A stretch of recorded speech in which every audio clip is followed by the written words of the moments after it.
मानिसहरू भन्छन् शरीर कमजोर भयो भने सपना सकिन्छ। तर एउटा नेपालीले संसारलाई उल्टो प्रमाणित गरिदिए। दुवै खुट्टा गुमाएपछि उनी संसारकै सबभन्दा अग्लो हिमाल चढ्ने साहस गरे। यो कथा हो हरि बुढा मगरको। नेपालको रोल्पा जिल्लाको सानो गाउँमा एक साधारण केटा जन्मिए। उनको नाम थियो हरि बुढा मगर। सानैदेखि उनी साहसी, मेहनती र कहिल्यै नहार्ने स्वभावका थिए। गाउँको कठिन जीवनले उनलाई बलियो बनाइरहेको थियो। उनको सपना थियो देशका लागि केही गर्न। त्यसैले उनी ठुलो भएपछि ब्रिटिस गोर्खा आर्मीमा भर्ती भए। एक दिन युद्धको मैदानमा अचानक ठुलो बम विस्फोट भयो। त्यो विस्फोटले हरि बुढा मगरको जीवन एकै क्षणमा बदलिदियो।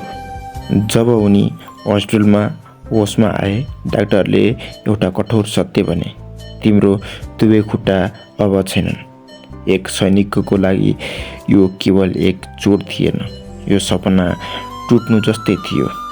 अस्पतालको ओछ्यानमा हरि बुढा मगरले आफ्नो जीवन सकियो जस्तो महसुस गरे।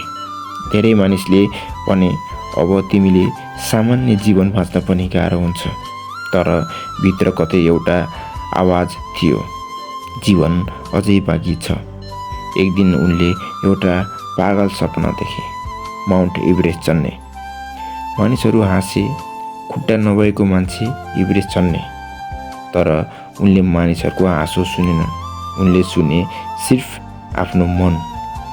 कृत्रिम खुट्टा लगाएर हिँड्न सक्नु पनि कठिन थियो। तर उनले हिँड्ने मात्रै होइन, दौडिने, पहाड चढ्ने गर्ने कार्यहरू सुरु गर्न थाले। दिन, महिना, वर्षौंको अभ्यासपछि उनको सपना अझै बलियो हुँदै गयो। अन्ततः त्यो दिन आयो, उनी एभरेस्ट चढ्न सुरु गरे। कठिन, चिसो हावा, जोखिम, तर उनी रोकिएनन् र अनन्त उनी एभरेस्टको शिखरमा पुगे। दुवै खुट्टा गुमाएको मानिस संसारको सबभन्दा अग्लो स्थानमा उभिएको थियो। त्यो केवल व्यक्तिगत जित थिएन, त्यो मानव साहसको जित थियो।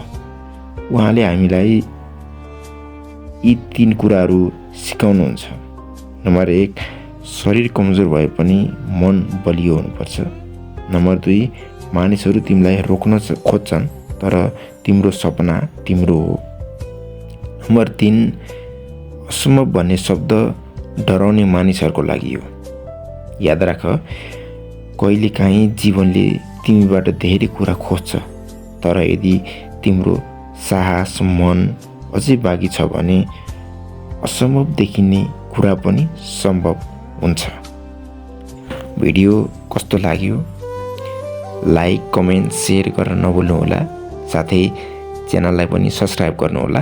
यस्तै नयाँ भिडियोहरू फेरि पनि मेरो च्यानलमा आइ नै रहन्छन्। अहिलेलाई यति। हस्त, धन्यवाद।